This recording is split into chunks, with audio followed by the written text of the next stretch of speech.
ጃንዋሪ 31 2019 ዓ.ም ምሽት ላይ ሊቢ ስኩዌርና ጓደኞቿ እንደማንኛውም የዩኒቨርሲቲ ተማሪ ወጣ ብለው ለመዝናናት በአንድ ጓደኛቸው ቤት ተገናኝተው ጥሩ ጊዜን አሳልፈው ከዛ ወደ ክለብ ያቀናሉ።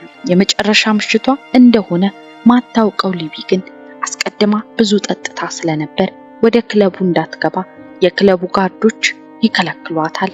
ጓደኞቿም ታክሲ አሳፍረው ወደ ቤቷ ይሸኟታል። ነገር ግን ማንንም በዛው ትጠፋለች ብሎ ያሰበ አልነበረም።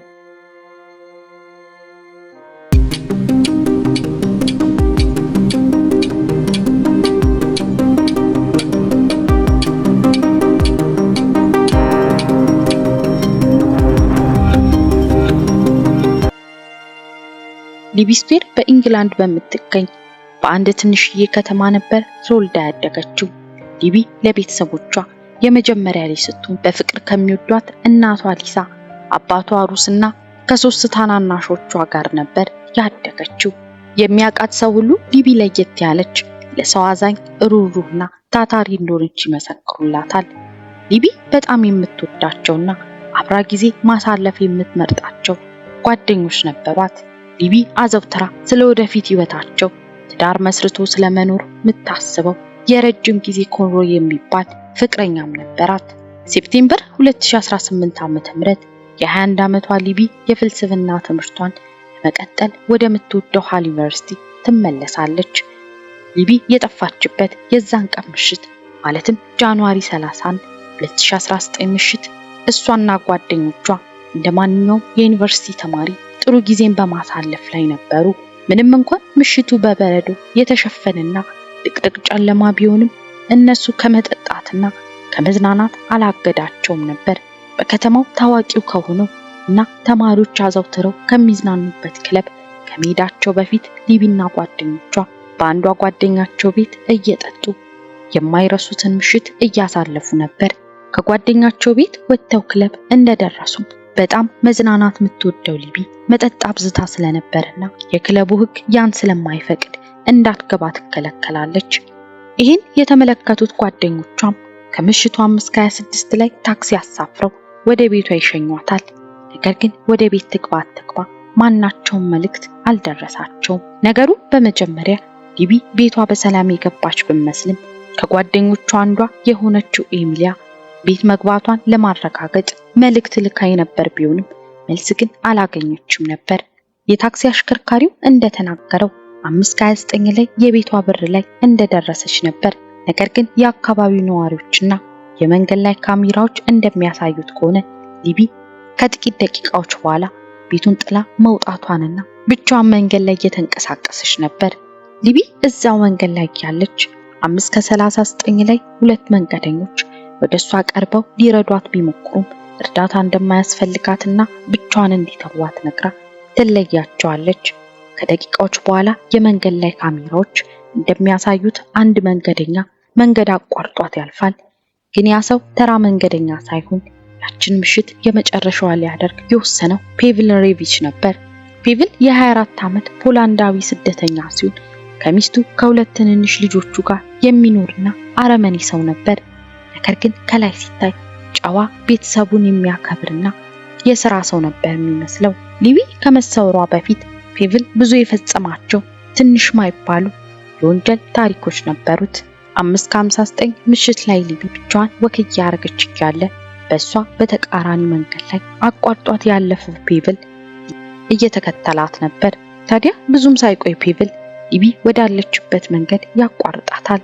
የመንገድ ላይ ካሜራዎች እንደሚያሳዩት ከሆነ ሊቢና ፔቭል አብረው ሲጓዙና ብዙም ሳይቆይ ወደ ፔቭል መኪና ሲገቡ ያሳያል። የአካባቢው ነዋሪዎች እንዳሉት ከሆነ እኩለ ሌሊት ገደማ በአካባቢው ጩኸት እንደሰሙና ልክ ያልሆነ ነገር እንደነበር ይናገራሉ። ከሊቢ ምንም አይነት መልስ ማግኘት ያልቻሉት የሊቢ ጓደኞች ከምሽቱ 8:20 ላይ ለፖሊስ በመደወል ጉዳዩን ያስረዳሉ። ከ70 በላይ የፖሊስ አባላትና ከ200 በላይ የዩኒቨርሲቲው ተማሪዎች ምንም ጊዜ ሳያባክኑ ሊቢን ፍለጋ አካባቢው ማሰስ ይጀምራሉ። ነገር ግን ሊቢን ማንም አየው የሚል ጠፋ። ከአድካሚ የፍለጋ ቀናት በኋላ የምርመራ ቡድን ፊቱን በአካባቢው ወዳሉ የመንገድ ላይ ካሜራዎችና ወደ ነዋሪዎች በማዞር መረጃ ማሰባሰብ ይጀምራሉ።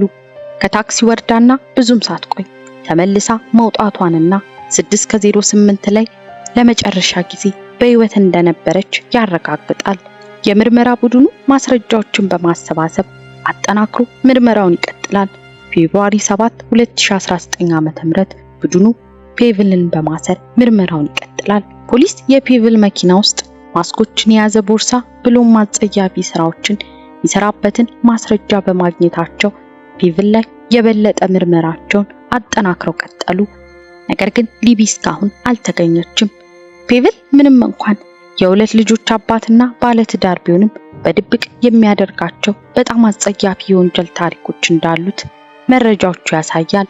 ፔቭል ወጣት የዩኒቨርሲቲ ተማሪዎችን ያነጣጠረ አስገድዶ የመድፈርና በየአደባባዩ አጸያፊ ተግባራትን የሚያደርግ ብሎም በሌብነቱ የሚታወቅ ሰው እንደሆነ ፖሊስ ያገኘው መረጃ ያሳያል።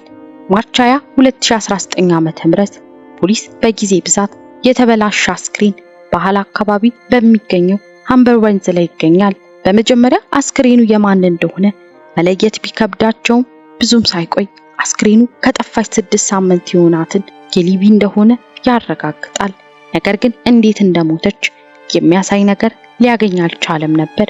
የአስክሬን ምርመራው እንደሚያሳየው ምንም አይነት መርዛማ ነገር በሰውነቷ ውስጥ አልተገኘም። ነገር ግን ሆዷ፣ ደረቷና ጭኗ አካባቢ ጥቃት እንደደረሰባት የሚያሳይ ቁስሎች ያገኛል። ፖሊስ ፔቭል ላይ ባሰባሰበው ማስረጃ መሰረት በኦክቶበር 24 2019 ዓ.ም ከተጠረጠረበት ወንጀል በተጨማሪ ሊቢን በመግደል ወንጀል ይዞ ለክስ ያቀርባል።